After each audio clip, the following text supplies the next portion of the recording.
हाँ जी, next topic है blood pressure. देखो पिछली क्लासों में हमने रक्त पूरा पढ़ लिया था। आज रक्त का एक छोटा सा टॉपिक है रुधिर दाब। ब्लड प्रेशर कहते हैं, ये क्या होता है इसको समझते हैं आज। ठीक है, देखो सबसे पहले रुधिर दाब जो ब्लड प्रेशर होता है इसको शॉर्टकट में बीपी कहते हैं। क्या कहते हैं? BP, blood pressure. ठीक है, इस ब्लड प्रेशर के बारे में सबसे पहले अध्ययन किया था एक वैज्ञानिक थे स्टीफन हेल्स। कौन थे वैज्ञानिक? Stephen Hales. सबसे पहले एक वैज्ञानिक आए थे स्टीफन हेल्स। इन्होंने ब्लड प्रेशर को मापने का प्रयास किया था। और किस पर मापा था? घोड़ों पर। किस पर मापा था ब्लड प्रेशर को? बीपी पर। सबसे पहले इन्होंने घोड़ों पर रुधिर दाब को मापने का प्रयास किया था। और घोड़ों की कौन सी धमनी पर इन्होंने ब्लड प्रेशर मापा था? तो उस धमनी का नाम है कैरोटिड धमनी। कौन सी धमनी होती है? कैरोटिड धमनी।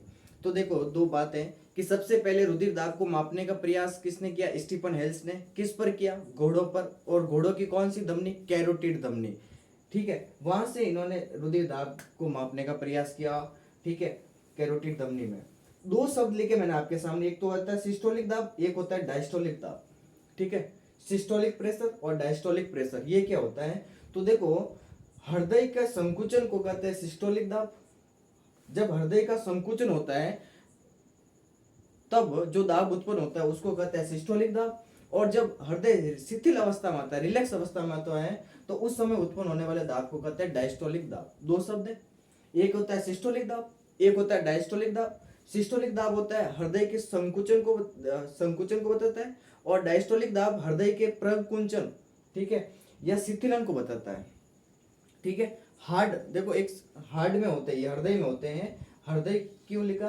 क्योंकि हृदय होता है मेन पंपिंग ऑर्गन, जो ब्लड को पंप करने वाला होता है वो कौन होता है? हृदय। ठीक है, तो दो शब्द है, एक तो होता है सिस्टोलिक दाब, एक होता है डायस्टोलिक दाब। सिस्टोलिक दाब होता है जो हृदय के संकुचन को दर्शाता है। ठीक है, संकुचन को दर्शाता है। और डायस्टोलिक दाब हृदय के प्रकुंचन या शिथिलन को दर्शाता है, रिलैक्स अवस्था में आता है उसको दर्शाता है।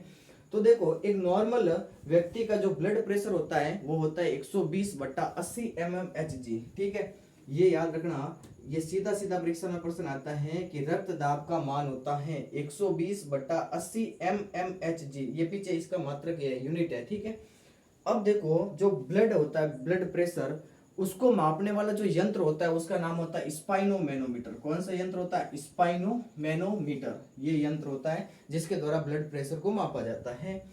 जो ब्लड प्रेशर होता है ये दो प्रकार का होता है, एक होता है उच्च रक्तदाब, एक होता है निम्न रक्तदाब, जिसको इंग्लिश में कहते हैं हाई ब्लड प्रेशर, और एक को कहते हैं लो ब्लड प्रेशर। ये क्या होता है? तो देखो हाई ब्लड प्रेशर का मैं अगर सीधा सीधा कहूं तो अगर इस मान से ज्यादा हो जाए, 120/80 mmHg से रुधिर दाब अधिक हो जाए, तो उस कंडीशन को कहते हैं हाई बीपी, उच्च रक्तदाब। और अगर इस मान से रुधिर दाब, ब्लड प्रेशर कम हो जाए तो उसको कहते हैं लो ब्लड प्रेशर। ये याद रखना।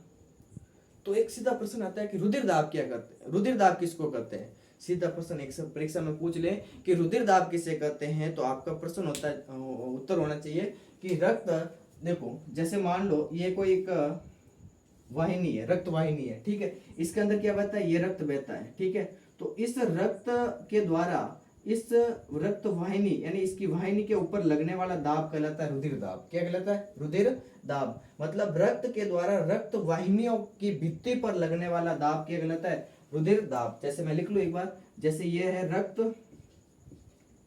और ये जो है इसको कहते हैं रक्त वाहिनी,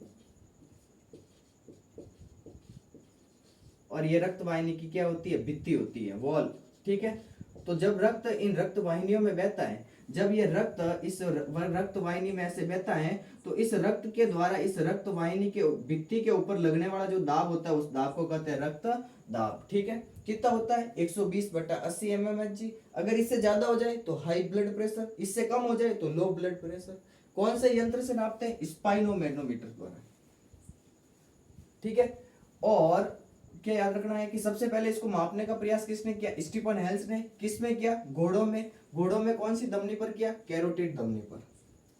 सिस्टोलिक दाब क्या है? डायस्टोलिक दाब क्या है? सिस्टोलिक दाब होता है हृदय के संकुचन को बताता है, हृदय का संकुचन उसको बताता है सिस्टोलिक दाब। और डायस्टोलिक दाब बताता है हृदय के शिथिलन को, हृदय के शिथिलन को। ये थोड़ा याद रखना है, तो इसको नोट आउट करेंगे आप।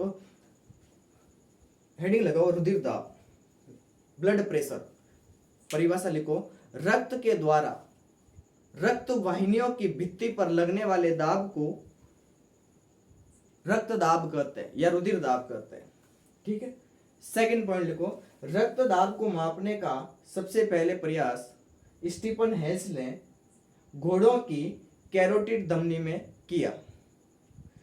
रुधिर दाब को सबसे पहले मापने का प्रयास स्टीफन हेल्स ने घोड़ों की कैरोटिड धमनी पर किया। ठीक है। फिर दो हेडिंग लगाओ, एक लिखो सिस्टोलिक दाब और एक नीचे लिखो डायस्टोलिक दाब। सिस्टोलिक दाब के आगे आप लिखेंगे यह हृदय के संकुचन को बताता है, यह हृदय के संकुचन के समय उत्पन्न होता है। डायस्टोलिक दाब में लिखेंगे आप यह हृदय के शिथिलन को बताता है। फिर आप हेडिंग लगाओ ब्लड प्रेशर कितना होता है, बीपी, ये वाला पॉइंट छापो। बीपी होता है 120/80 mmHg होता है ब्लड प्रेशर। ठीक है। अब लिखो नेक्स्ट पॉइंट स्टार बना के, रुधिर दाब को स्पाइनोमैनोमीटर नामक यंत्र के द्वारा मापा जाता है। रुधिर दाब को स्पाइनोमैनोमीटर नामक यंत्र के द्वारा मापा जाता है। ठीक है। नेक्स्ट पॉइंट लिखो, रुधिर दाब दो प्रकार का होता है। पहला लिखो हाई ब्लड प्रेशर उच्च रक्तदाब, दूसरा लिखो लो ब्लड प्रेशर निम्न रक्तदाब। अब उसमें सीधा सीधा लिख लो, ये वाला पॉइंट लिखो, और इससे अगर ज्यादा हो जाए तो उसको कहेंगे हाई ब्लड प्रेशर, और इस मान से अगर कम हो जाए तो उसको कहेंगे लो ब्लड प्रेशर। अब एक बात आती है कि जो ये ब्लड प्रेशर होता है, रक्त दाब होता है, इसका जो कंट्रोल है, नियंत्रण है, वो हमारे मस्तिष्क का कौन सा भाग करता है, तो वो करता है मेडुला ऑब्लोगेटा। कौन सा भाग करता है, मेडुला ऑब्लोगेटा। ये बात थोड़ा याद रखना। ठीक है। ये रुधिर दाब है आपके सामने। तो देखो आज की क्लास में हमने पढ़ा रुधिर दाब। सबसे पहले मापने का प्रयास किसने किया, स्टीफन हेल्स ने। किस पर किया, घोड़ों पर। कौन सी धमनी थी घोड़ों की, कैरोटिड धमनी। कौन से यंत्र के द्वारा मापा जाता है, स्पाइनोमैनोमीटर के द्वारा। ठीक है। एक शब्द है सिस्टोलिक दाब, हृदय के संकुचन को बताता है। डायस्टोलिक दाब हृदय के शिथिलन को बताता है। बीपी का मान 120/80 mmHg होता है। इससे ज्यादा हो जाए तो हाई ब्लड प्रेशर, इससे कम हो जाए तो लो ब्लड प्रेशर। जो ब्लड प्रेशर है इसका नियंत्रण किससे होता है, तो ये मस्तिष्क के मेडुला ऑब्लोगेटा भाग से होता है, रुधिर दाब का मापन। ठीक है। फिर लास्ट में या पहले लिख ली है परिभाषा, तो अच्छी बात है, नहीं लिखी है तो लिख लो। रक्त के द्वारा रक्त वाहिनियों की भित्ति पर लगने वाले दाब को रुधिर दाब कहते हैं। ठीक है। धन्यवाद। आज की क्लास में रुधिर दाब हमने पढ़ा, इससे आगे नेक्स्ट क्लास में और पढ़ेंगे। ठीक है।